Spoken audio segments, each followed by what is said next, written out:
Here's our fourth example in section 3.4, and this one is looking at bacterial growth. We're told when a bactericide was added to a nutrient broth in which bacteria were growing, the bacterium population continued to grow for a while, but then stopped growing and began to decline. The size of the population, measured in thousands of bacteria at time t in hours, was b equals negative t squared plus 10t plus 1000. All right, so if you envision what's going on here, we're in the lab, we're doing an experiment with some bacteria growth, we've made a little nutrient broth, maybe we've got this going in a petri dish of some sort, and we've got our bacteria growing. And then we add a bactericide, something that is going to kill bacteria. So we add that, we'll say at time t equals 0. So we add the bactericide, start our stopwatch, and the population is going to continue to grow for a little bit. Probably not as fast because some of the bacteria are, producing and then being killed off, but it's continuing to grow, and then it's going to stop growing and then start declining as more and more bacteria get killed off here. So we are measuring our population of bacteria with this equation. And the first thing that we want to do is to sketch a rough graph of the population size function. So that would be a rough graph of b of t here. Okay, so our original function there. Note that it says there's no need to draw this to scale because the axes are pretty different from each other in magnitude. And then we want to see approximately how many hours does the population stop growing? What time would that be? When does it start declining? All right, so for a rough graph here, this is a quadratic type of equation. And so it's going to be a parabola shape. And our starting value, I guess, our intercept, when t equals 0, if you plug in t equals 0, you'd get an intercept of 1000, b equals 1000. So that's what we know will be on our b axis. So t, b, okay. And so you'll have 1000 there, your intercept, and then it's parabolic. So we're going to experience some type of shape like this. It grows a little bit. All right, that's our continuing to grow for a while. And then it's going to stop growing and start to decline. So we're going to get some type of parabolic shape like that. Okay, we don't really care about the times that are less than t equals 0. Okay, but yeah, we'll have a portion of a parabola here. To help that be a little bit more accurate, I'm going to use some computer assistance here. Feel free to do so yourself. All right, and with mine, I have to write it in terms of x if I want it to be recognized. So there's our function with an x in there. And I'm going to graph this. Okay, so there's the full parabola. I'm going to zoom in a little bit on the part that we're most interested in.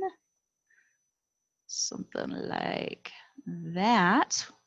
All right. That looks good. So let's take that and insert it in the page. Okay. So there's the parabola here, and I'm going to fix their axes, of course. All right, let me take this guy, move it up a little bit.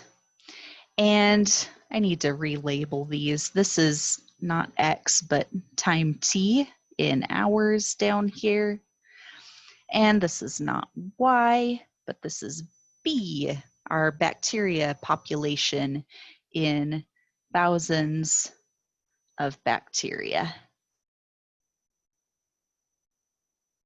Okay, so for a rough sketch, this is pretty good here, but we can't really tell where this point is, where the turnaround is. So that's why you want to use a little bit of assistance to make this more accurate here. You could also use a vertex formula for that. Vertex. T equals negative b over 2a. This is just a nice thing from a quadratic. Okay, so little flashback to algebra here. You'd take your b value, but that's not bacteria in this case. It's the coefficient on your t term. So that'd be negative 10 over 2 times a, which is the coefficient on t squared. And we'd end up getting a t value of 5 right there for that vertex t coordinate. Okay, and notice how that does actually agree with the computer's graph as well. So on the computer graph, we're counting by 4s along the t-axis. So there's 5 tick marks to get us to 20. That's how I know it's going like 4, 8, 12, 16, 20. Okay, so t equals 5 hours would be just past this first tick mark here. T equals 5 would probably be right about there. And if we go up on our graph, yeah, looks like that is basically where the vertex of this is.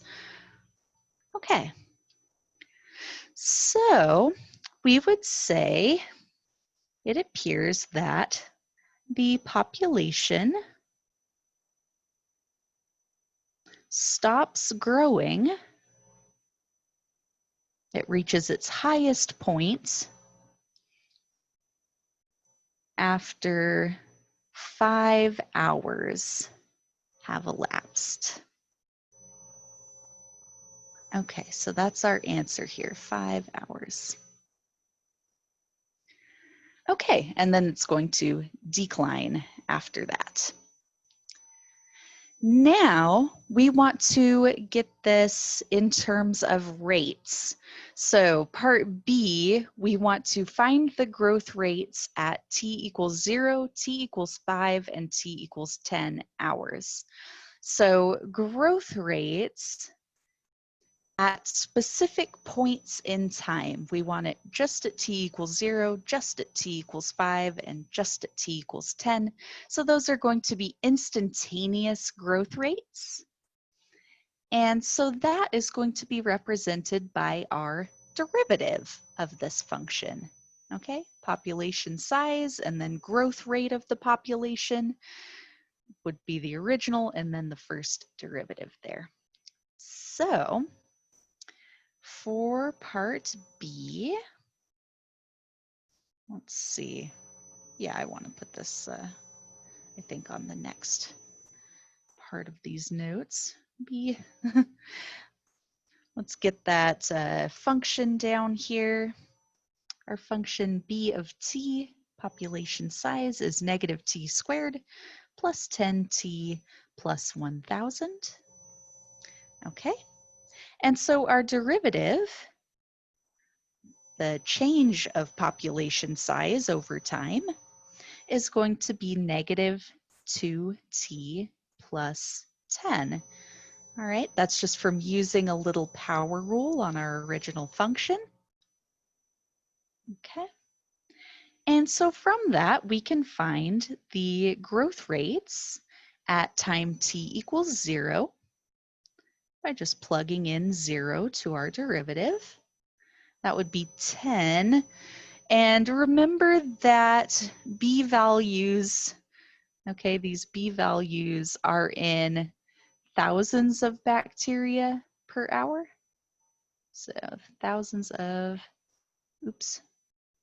Well, B itself is just thousands of bacteria. So our units for these growth rates are in thousands of bacteria per hour, right? Change in B over time, thousands of bacteria over hours. Okay, so this 10 here is not just 10 bacteria per hour, that is 10,000 bacteria per hour that are being added at time t equals 0. So the population is still growing by 10,000 bacteria per hour. All right. Now at t equals 5, we would plug that in and we would come up with a growth rate of 0. Okay, so that means that there is no growth at that point. We are adding no bacteria per hour. Okay, let's just note that. No growth here. No growth and also no decline yet.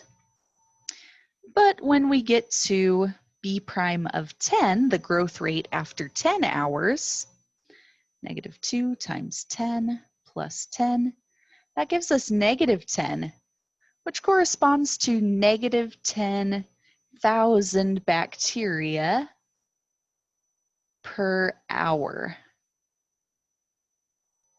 So now the population is declining. We are losing 10,000 bacteria per hour at this stage.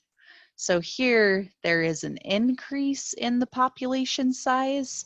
Then we hit a point in time where there is no growth, and then we see that the population size is going to decrease after that. Okay. And that is basically what the next part of this problem asks. Part C says, how does part B confirm your answer to part A? Well, in part A, we said that the population stops growing after 5 hours. And in part B, we have expressed that in a different way. At time t equals 5 hours, our growth rate is nothing, 0 bacteria per hour. So that agrees with what we've seen in part A. Okay, so let's put that down. So part B confirms what we saw in part A because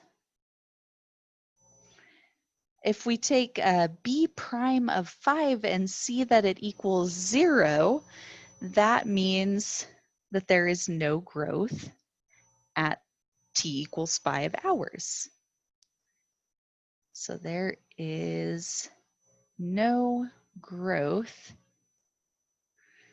or that the population has stopped growing. Okay, so population stops growing at t equals 5 hours, which we saw by looking for the vertex of that parabola on our graph. Okay, and then we can also match up our results in part B here with the graph again because of the areas where our growth is increasing and our population or growth is negative, decreasing. Okay, so prior to t equals 5 hours, our derivative b prime of t is greater than 0. Okay, so like this positive 10 here corresponding to positive adding 10,000 bacteria per hour. So that indicates an increase in the population size. So indicating positive growth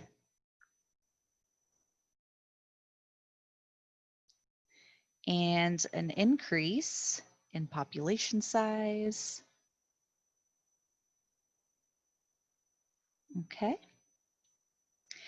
And then after t equals 5 hours, like we saw here with b prime of 10, the growth rates are going to be negative. A negative growth rate, negative growth means not growing, anti-growing, decreasing.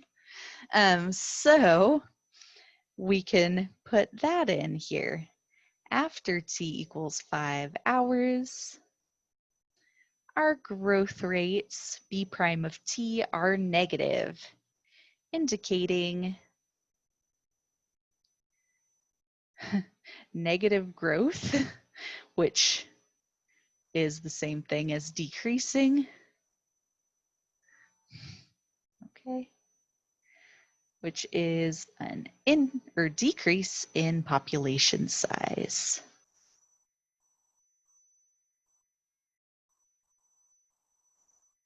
Okay, and yeah, that corresponds to the different portions of our parabola as well. Okay, prior to t equals 5, this part right here, we are experiencing an increase in population size.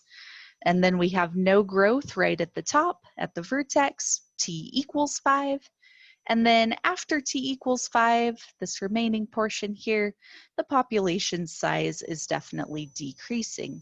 And so we were able to reflect those different things with our derivatives of the population size function.